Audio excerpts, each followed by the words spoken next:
Én mondtam, hogy nagy meglepetéssel fogok szolgálni azoknak, akik feliratkoznak az én YouTube csatornára. Eljött az idő, hogy egy nagyon vagány dolgot mutassak be önöknek, főleg azoknak, akiknek magas a vérnyomása, egy olyan dolgot fogok csinálni, amit ha elfogyaszt, akkor csökkenthető a vérnyomása. És természetes dolog van benne. El is kezdem a munkát. Elővettem 5 darab vöröshagymát,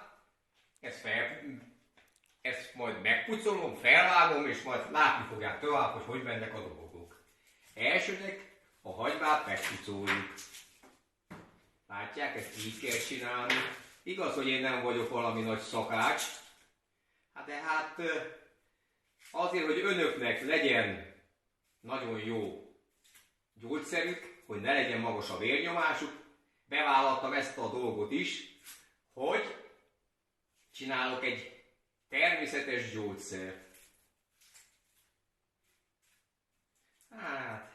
Istenem, nem akar menni ez úgy, ahogy kell. Első hagyma. Felvágjuk jó darabokra. Az a lényeg, hogy egy nagyon jó vágókés legyen, hogy könnyen menjen. Egyre vigyázzanak, figyeljék, hogy vágom, hogy így kell fogni, hogy nehogy elvágják az ujjukat.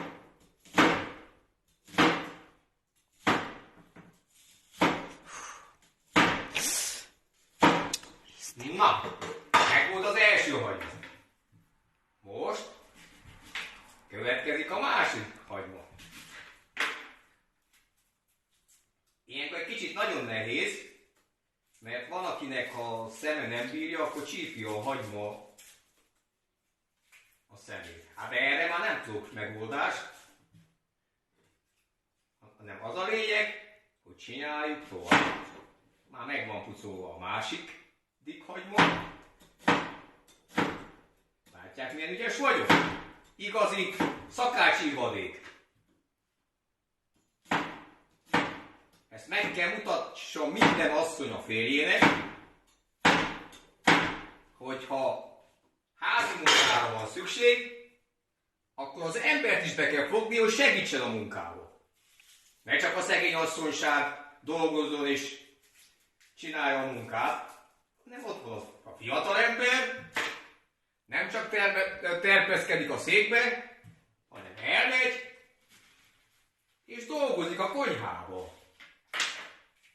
Nem csak azért megy a konyhába, hogy elkapja a bort és megissza, hanem elmegy is, például hagymát pucol a feleségének. Na, meg van pucolva a második hagyma, vagyis a harmadik hagyma. Hát már este van, és a számítás sem megy úgy, ahogy kell. Na, a végén egészen belejövök.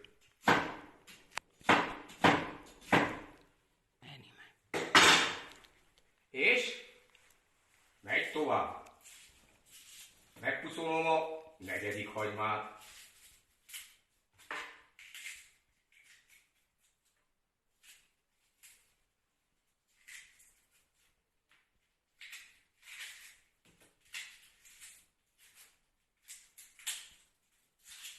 Na, ez is kész van.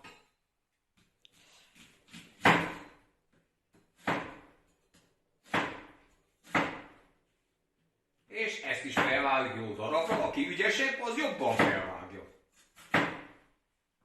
Na, már úgy néz ki, hogy mivel csak mintát akartam bemutatni, és már tele lesz az üveg, ezért már az 5. hagymát nem fogom megpucolni. Itt van egy üvegkanna. Az a lényeg, hogy nagyon jól meg kell tisztítani, tehát mielőtt a hagymát beleteszik. Na, tegyük bele a hagymát. Lássák, milyen könnyű. Az ilyen magamfajta szakácsrémisztőnek is megynek ezek a dolgok. Ezt ha látna egy szakács, biztos ő elsírná magát. Elkezd zokogni, a lába vizes lenne a könnyeitől. Hát nem fog beleférni az egész, mert kicsi az üveg. Nem baj, majd ezt megeszem reggel. Így, ezt teletöltöttük, de ezt lehet nagyobb üvegkannákba is készíteni. És a következő lépés, elővesszük a finom borocskát, nem kell azt mindig meginni, hanem csinálni, legjobb, hogy csinálunk belőle gyógyszert a vérnyomás csökkentése érdekében. És elkezdjük teletölteni az üvegkannát, ráönteni a hagymára. Úgy addig kell tölteni, míg a hagyma teljesen le nincs fedve a borról. Na, megvan, utána vesszük ezt a kupakját, rátesszük, jól leszorítjuk, és íme kész van a természetes gyógyszer a vérnyomás csökkentésére.